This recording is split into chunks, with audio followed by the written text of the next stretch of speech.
नमस्कार दोस्तों, चलिए जान लेते हैं उत्तर प्रदेश के सभी 75 लोगों की आज की ताज़ा बड़ी और महत्वपूर्ण खबरों को।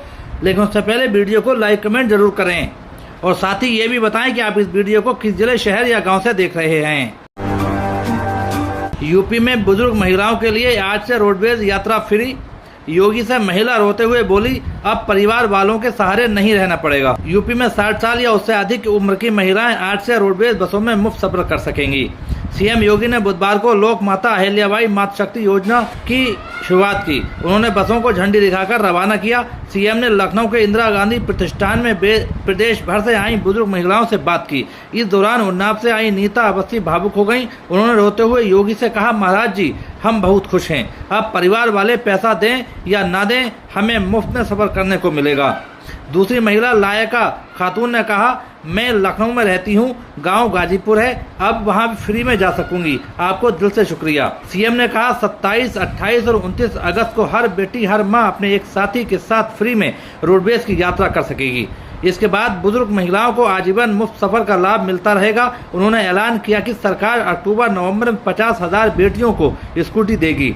सीएम ने महिलाओं को योजना के स्मार्ट कार्ड भी बांटे। उन्हें एक बैग दिया जिसमें साड़ी और मिठाई थी। सीएम ने महिलाओं के साथ ग्रुप फोटो खिंचवाई। फिर बसों को रवाना करने के बाद वह एक बस में चढ़ गए। उन्होंने सुरक्षा कर्मियों को दूर किया और अपने मोबाइल से सेल्फी ली। इस दौरान सीएम महिलाओं से कहते नजर आए, मोबाइल की तरफ देखिए। इससे पहले परिवहन मंत्री दयाशंकर सिंह ने योगी के पैर छूकर आशीर्वाद लिया। सभा को संबोधित करते हुए उन्होंने कहा कि महिलाओं की सुरक्षा के लिए रोडवेज बसों में जीपीएस और पैनिक बटन भी लगाए जाएंगे।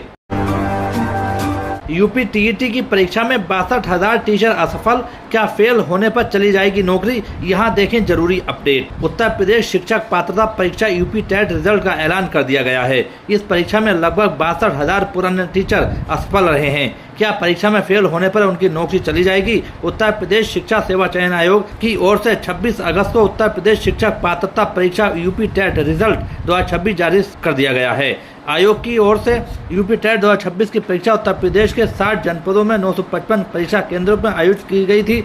आयोग द्वारा जानकारी के मुताबिक इस परीक्षा में पंजीकृत अभ्यर्थियों की संख्या 19,94,661 थी। इसके अलावा परीक्षा का संचालन 2, 3 व 4 जुलाई 2026 को किया गया था। परीक्षा में शामिल हुए अभ्यर्थी आयोग की आधिकारिक वेबसाइट पर जाकर 2026 डाउनलोड कर सकते हैं। बता दें, इस परीक्षा में पुराने शिक्षक भी शामिल हुए थे।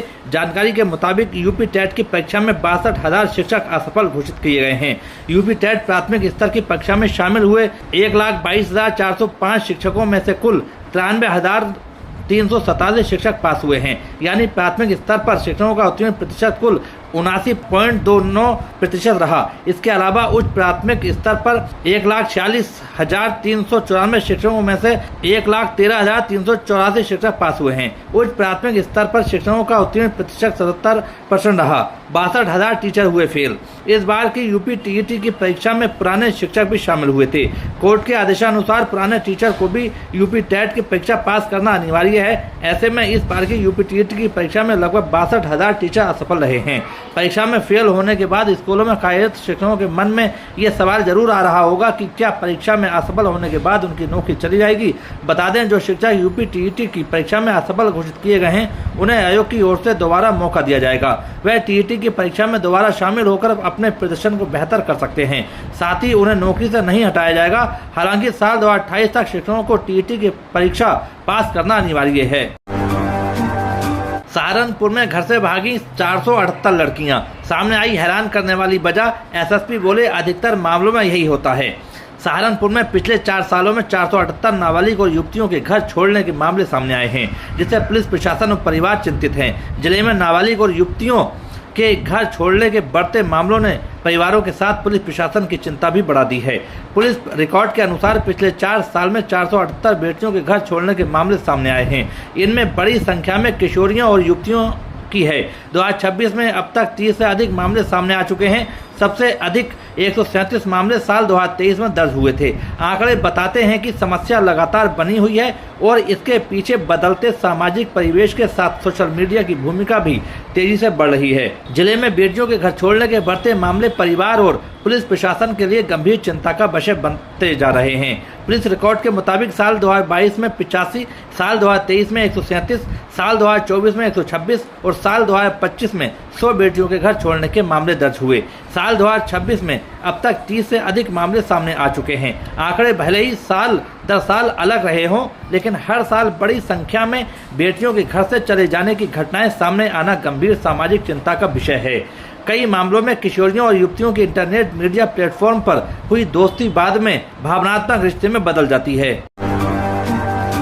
जेवर एयरपोर्ट के पास 8000 हेक्टेयर में बसेगा नया शहर, 4 महीने में तैयार होगा मास्टर प्लान। यमुना एक्सप्रेसवे औद्योगिक विकास प्राधिकरण ने जेवर एयरपोर्ट के पास एक नया शहर बसाने की योजना बना रहा है। इंडस्ट्रियल कॉरिडोर नाम का ये नया शहर 8000 हेक्टेयर में बसाया जाएगा। जेवर में बने नोएडा इंटरनेशनल एयरपोर्ट के पास 8000 हेक्टेयर में इंडस्ट्रियल कॉरिडोर विकसित किया जाएगा। इस कॉरिडोर की रूपरेखा तैयार करने के लिए 3 कंपनियां आगे आई हैं। चयनित कंपनी 4 महीने में मास्टर प्लान तैयार करेगी। परियोजना को नए शहर के रूप में बसाने की योजना है। यमुना एक्सप्रेसवे औद्योगिक विकास प्राधिकरण ईडा के अधिकारी ने बताया कि नोएडा एयरपोर्ट और टप्पल बाजना के बीच करीब 8000 हेक्टेयर में नया शहर करने की योजना है। इसकी रूपरेखा तैयार करने के लिए पिछले महीने रिक्वेस्ट फॉर प्रपोजल जारी की गई थी। RFP में Tata Consulting Engineering Limited, Feedback Infra Private Limited, Voyants Solution Private Limited ने आवेदन किया है। ईडा की ओर से जल्दी ही फाइनेंशियल बिड निकाली जाएगी। इसके बाद कंपनियां अपना प्रेजेंटेशन देंगी। इनमें से एक कंपनी का चयन किया जाएगा जो पूरी परियोजना की डिटेल प्रोजेक्ट रिपोर्ट तैयार करेगी, जिसके बाद प्रस्ताव को अगली बोर्ड बैठक में रखा जाएगा। एयरपोर्ट से सड़क जुड़ेगी। नोएडा एयरपोर्ट तक जाने वाली 60 मीटर चौड़ी सड़क को भी इस नए शहर तक विकसित करने का विचार है, ताकि यमुना सिटी से आसानी से यहां पहुंचा जा सके।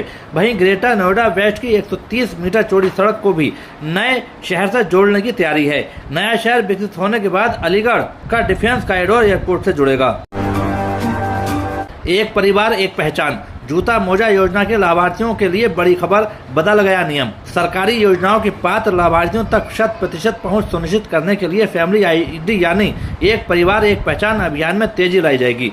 निःशुल्क जूता मोजा और यूनिफॉर्म योजना के ऐसे लाभार्थी जिनके परिवार का राशन कार्ड तो बना है लेकिन उनका नाम दर्ज नहीं है, अब राशन कार्ड में जोड़े जाएंगे। इसके लिए जिला प्रशासन ने जिला पूर्ति अधिकारी और जिला बेसिक शिक्षा अधिकारी को निर्देश जारी किए हैं। मुख्य विकास अधिकारी के निर्देश के अनुसार सरकार द्वारा संचालित योजनाओं के बेहतर प्रबंधन, समयबद्ध लक्ष्य निर्धारण, पारदर्शिता और सभी पात्र लाभार्थियों तक योजना का लाभ पहुंचाने के लिए फैमिली आईडी एक परिवार एक पहचान कार्यक्रम चलाया जा रहा है।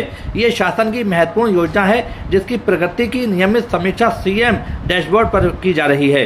नियोजन विभाग ने निःशुल्क जूता मोजा और यूनिफॉर्म योजना के लाभार्थियों की सूची पोर्टल पर उपलब्ध कराई है। इसमें उन लाभार्थियों का विवरण प्रदर्शित हो रहा है जिनके राशन कार्ड और फैमिली आईडी पहले से बन चुके हैं। वहीं जिन लाभार्थियों की फैमिली आईडी अभी नहीं बनी है उनके लिए खंड विकास अधिकारियों के माध्यम से कार्रवाई की जा रही है। प्रशासन के सामने बड़ी चुनौती उन लाभार्थियों को फैमिली आईडी से जोड़ने की है जिनके परिवार में राशन कार्ड मौजूद हैं। गुर्जरों को साधने के लिए सपा ने चला चवन्नी वाला दांव, पश्चिमी यूपी में अखिलेश की नई रणनीति। पश्चिमी उत्तर प्रदेश की 2 प्रभावशाली जातियों जाट व गुर्जर ने अपने सामाजिक प्रभाव से चुनावों में निर्णायक बने रहने के लिए भागीदारी और हिस्सेदारी के फार्मूले को भी आजमाया है। यही कारण है कि इस समाज को साधने की जंग हमेशा राजनीतिक दलों के बीच रही है। राष्ट्रीय लोकदल के अध्यक्ष जयंत चौधरी केंद्र व प्रदेश की सत्ता में भाजपा के साथ हैं, जिससे पश्चिमी उत्तर प्रदेश में बदला हुआ राजनीतिक समीकरण विधानसभा चुनाव 2027 पर प्रभाव डाल सकता है। चौधरी चरण सिंह की विरासत के कारण जाट समाज को लंबे समय से रालोद का मजबूत आधार माना जाता रहा है। इन परिस्थितियों में राजनीतिक जानकार ये मान रहे हैं कि सपा के राष्ट्रीय अध्यक्ष अखिलेश यादव का जयंत चौधरी पर चवन्नी वाला तंज महज राजनीतिक कटाक्ष नहीं बल्कि गुर्जर समाज के लिए आमंत्रण संदेश भी हो सकता है। पिछले कुछ वर्षों में जाट समाज के एक हिस्से की भाजपा के साथ नजदीकी भी बढ़ी है। दूसरी ओर जाट समाज के बराबर राजनीतिक महत्व बनाए रखने व सामाजिक संतुलन के लिए गुर्जर समाज को भाजपा ने काफी तवज्जो देने का प्रयास भी किया है। 2022 के विधानसभा चुनाव में सपा व रालोद के गठबंधन होने पर दोनों दलों को एक दूसरे का लाभ मिला, लेकिन जब 2024 में रालोद ने भाजपा से गठबंधन किया तब सपा को एक बड़े वर्ग को खोने का डर सताया। चलिए दोस्तों, आज के लिए इतना ही। उत्तर प्रदेश की सभी खबरों को जानने के लिए बने रहिए हमारे चैनल द यूपी न्यूज 92 में।